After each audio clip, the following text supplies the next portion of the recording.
Hi, welcome back to MessCast. It's currently 3:48 a.m. on the 3rd of April, 2024. Obviously, things are ramping up celestially or whatever. Yesterday, I felt sick. And I'm going to say it was my fault, Like, maybe it wasn't a good idea to eat a very big spoonful of peanut butter right before I went to bed. Like, maybe that just wasn't a good idea. Either way, the whole day was not what I planned for. Not that I had a big plan, but I had a pseudo plan, and none of that happened. So today felt kind of like ketchup. Not the sauce, but the flow. Beating it a little hard on the side to get it to go, Yeah. Essentially, I spent most of the day doing laundry that's been waiting around. Okay, things are happening. Things are stirring. Spinning, flipping, flopping. For me, if I'm honest, I don't feel the hyper stress that I feel like I should feel. If that makes sense.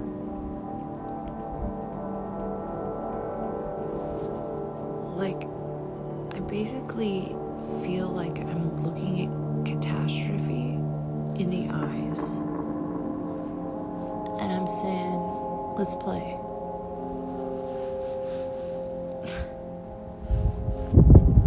How does that work?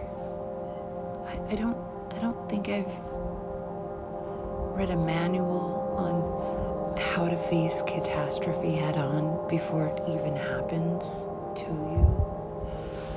But to just look at it and be like, are you gonna? Because if you're gonna, you know what I'm gonna do?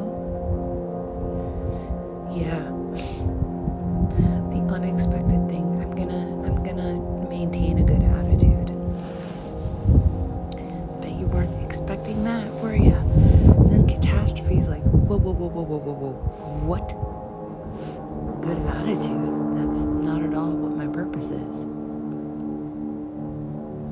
I'm like, yeah, I know. We've met before. I see how you work.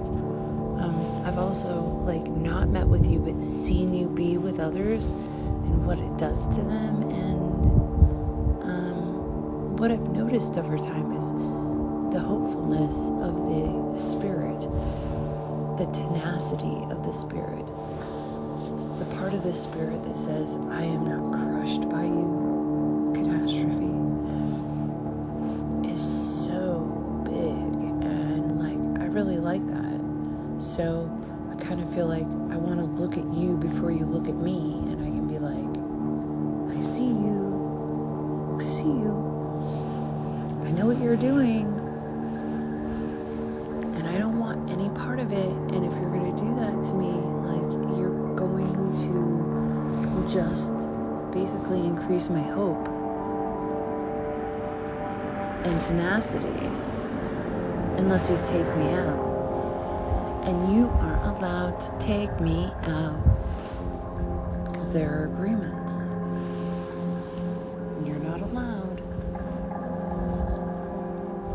Why can't we get along? Ooh. Here's a fun idea.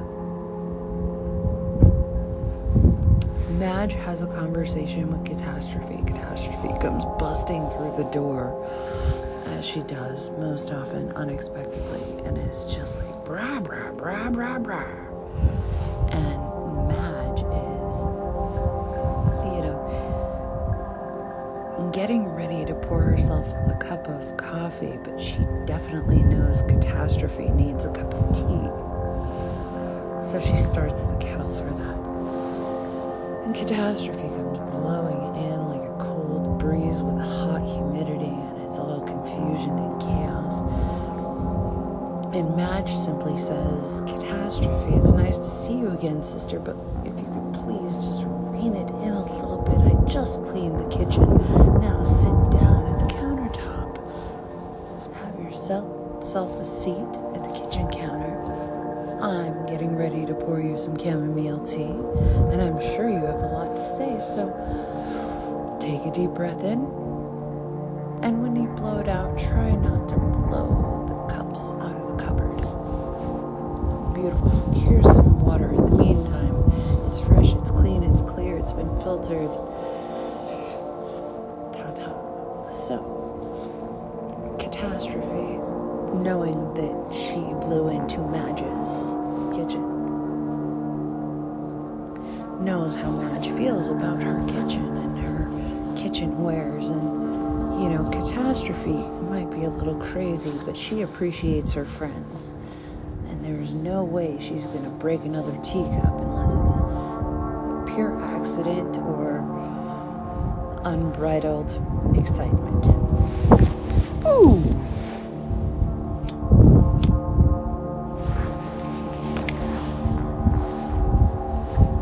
Catastrophe takes deep breath, actually walks to the back doorway, opens the door and blows it out, and all the trees quiver.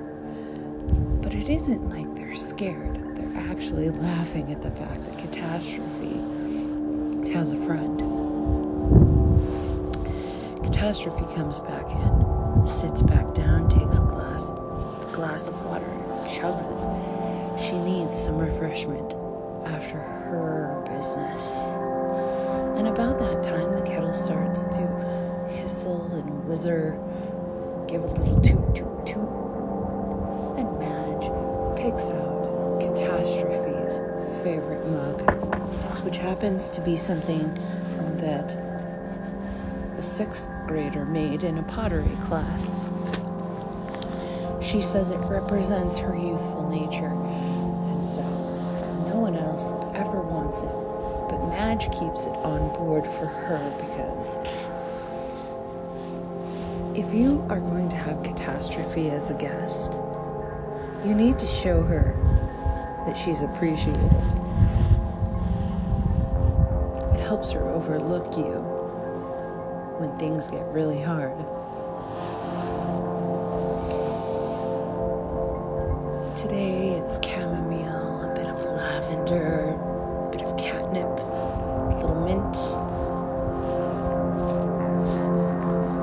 and a lot of love. Madge pours it boiling over the loose leaf into the kettle to let it steep. And she warms up the cup as Catastrophe sits at the counter, taking deep breaths, remembering where she's at and why she likes to come here, but never wants to make a mess. Tea's almost done, Catastrophe. What's the news today? What does the breeze say?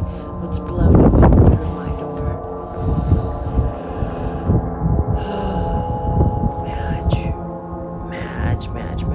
Madge. Oh, Catastrophe.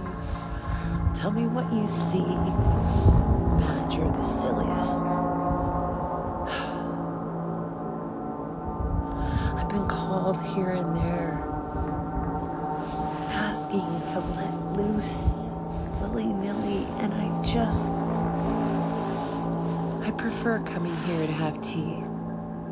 I prefer being able to blow through your door and know that I don't need to disturb anything. That I can somehow go against my own nature, my own imprint, if you will, by showing up with you.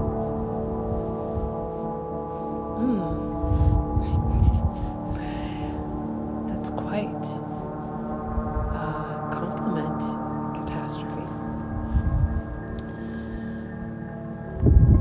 I appreciate this, and I'd like to know how the world could help you out a little bit more so you feel less burdened by your implications. Catastrophe pauses as Madge pours her first cup of tea. She sits near the cup and inhales deeply the aromas, the feelings.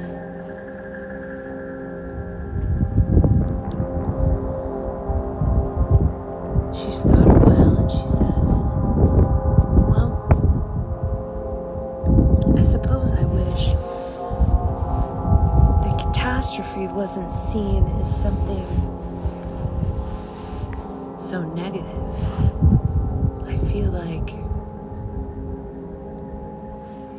I have to come in with such blunt force to shift things that catastrophe must be much more and much less than I am, and yet I've been set up. I feel like I've been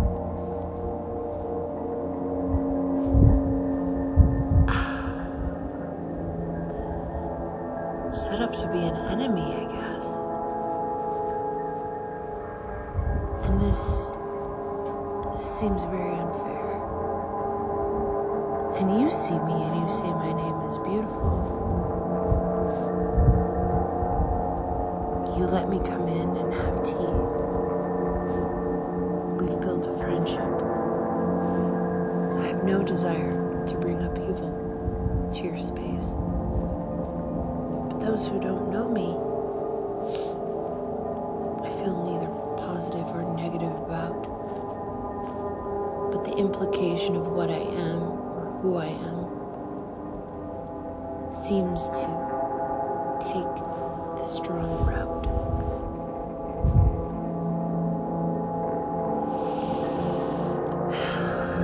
Madge is leaning back against her countertop, looking at Catastrophe as she speaks, watching her movements as she inhales the fumes of her tea, contemplating her place in the space of the world and the meaning of who she is.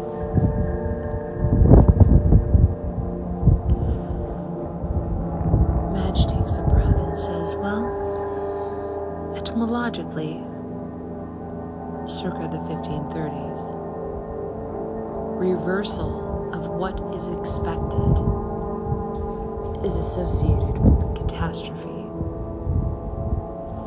the fatal turning point in a drama, the winding up of the plot, an overturning, a sudden end.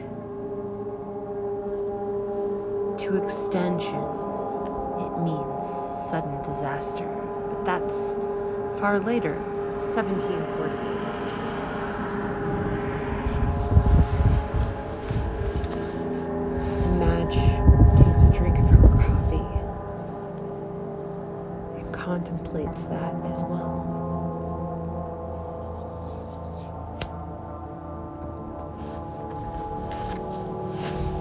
Catastrophe hadn't heard this about her name.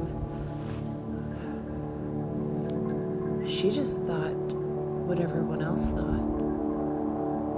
Catastrophe is something of upheaval, disastrous, devastating, horrible.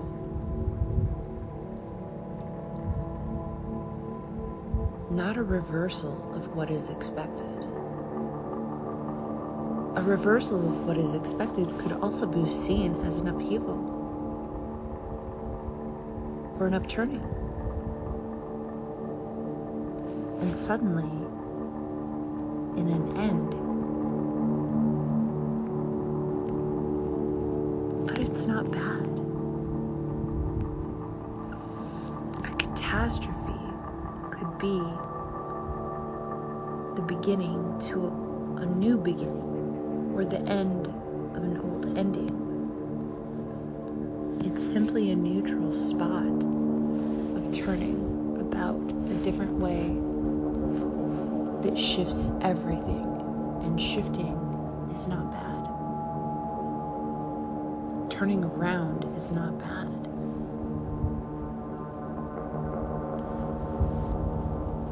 The ladies sat in Madge's kitchen, Catastrophe with her tea, Madge and her coffee, contemplating the future and what could be if eventually all accepted catastrophe is something of neutrality and beauty, simply changing things from where they were to where they will be by their movement naturally and freely. The world is full of catastrophe, but it always brings us to newness, and for that we celebrate. Welcome, spring.